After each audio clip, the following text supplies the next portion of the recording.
একটা সময় ছিল যখন একটা ছেলে নিজের ঘরের গ্যারেজে বসে কিবোর্ডে টোকা দিচ্ছিল আর স্বপ্ন দেখছিল এমন এক দুনিয়ার যেখানে একটা ক্লিকেই পাওয়া যাবে পৃথিবীর যেকোনো জিনিস। আজ সেই স্বপ্ন, সেই গ্যারেজ পরিণত হয়েছে বিশ্বের সবচেয়ে বড় অনলাইন সাম্রাজ্যে। আর এই অসম্ভবকে সম্ভব করা মানুষটির নাম জেফ বেজোস। আজকের এই স্টোরিতে আমরা সংক্ষেপে তার ব্যাকগ্রাউন্ড জানবো। ওকে গাইজ, বেশি কথা না বলে লেটস বিগিন।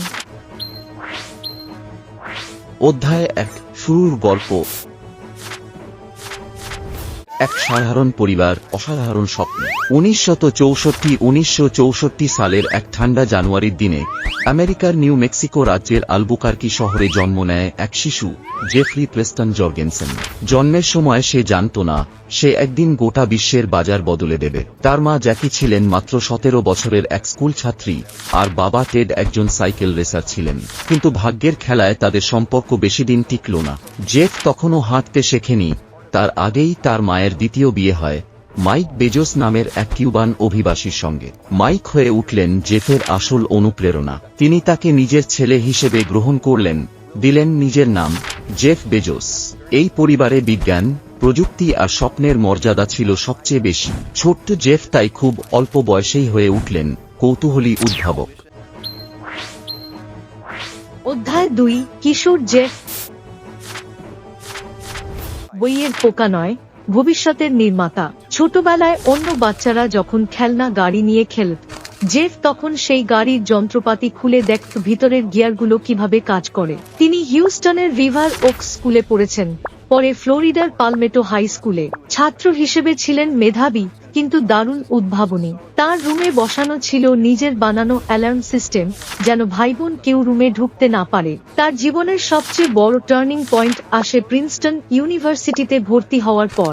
সেখানে তিনি কম্পিউটার সায়েন্স ও ইলেকট্রিক্যাল ইঞ্জিনিয়ারিং এর ডিগ্রি অর্জন করেন।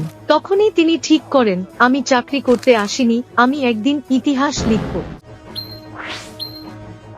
অধ্যায় 3, অ্যামাজন। একটি ক্লিক, একটি বিপ্লব। জেফের মাথায় একটা চিন্তা ঘুরে বেড়াত, ইন্টারনেটই হবে ভবিষ্যতের বাজার। তাই 1995 সালে নিজের গ্যারেজে বসে তৈরি করলেন অ্যামাজন। শুরুতে শুধু একটা অনলাইন বুক স্টোর হিসেবে, কিন্তু তিনি জানতেন এ শুধু শুরু। একটা বই, 2টো পার্সেল, 3 জন কর্মচারী, এই দিয়েই শুরু। আর আজ অ্যামাজন এখন একটা বৈশ্বিক ঘটনায় পরিণত হয়েছে।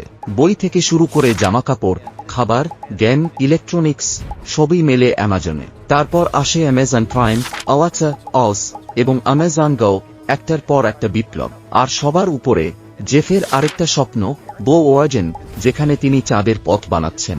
মানুষ তাকে মনে রাখে শুধু অ্যামাজনের জন্য নয়, বরং সে কারণেই যে সে প্রমাণ করেছে স্বপ্ন যদি বিশাল হয়, জায়গা ছোট হলেও কিছু আসে যায় না।